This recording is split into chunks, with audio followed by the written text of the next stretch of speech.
1996, the welfare laws changed. The law was changed from the welfare program in the United States to Personal Responsibility and Work Opportunity Act. What is our responsibility as a fairly affluent community to help those who are required now to get work or they won't be able to stay on welfare. And it was a wonderful turnout. We had about 70 people come, and that was the first seed that was planted for Naperville CARES. 65% of the people we serve are single mothers. They just need that small help just to get them over that hump for that month, because things just kind of pile up, and they, manage their budget as best they can. But when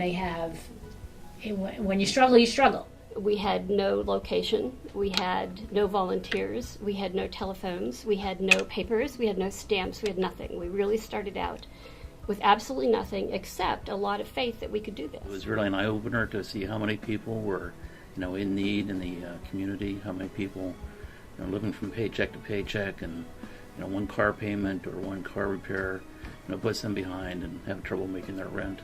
And so many people like that in that situation. It's really rewarding to be able to help, somebody in that situation to get through over a gap, and to be able to, function and proceed and help their family.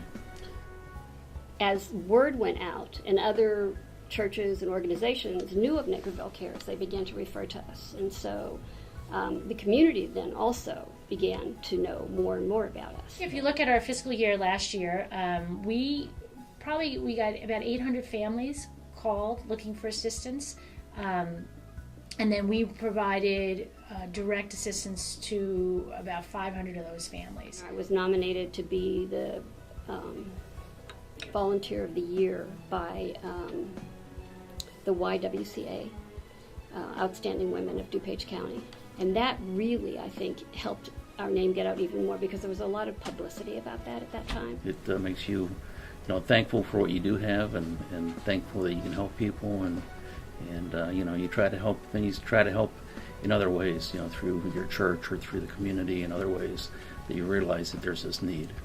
It is, am I allowed to cry on this? It's most remarkable.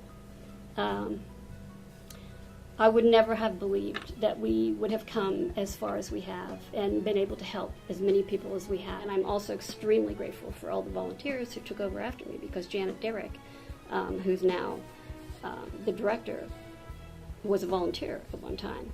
She started out as a volunteer. So many people started out as volunteers, and they're really the ones that have brought it along so far. I was fortunate enough to be here to help plant seeds and water them for a little while. Pick up the phone and call is really what we need people to do.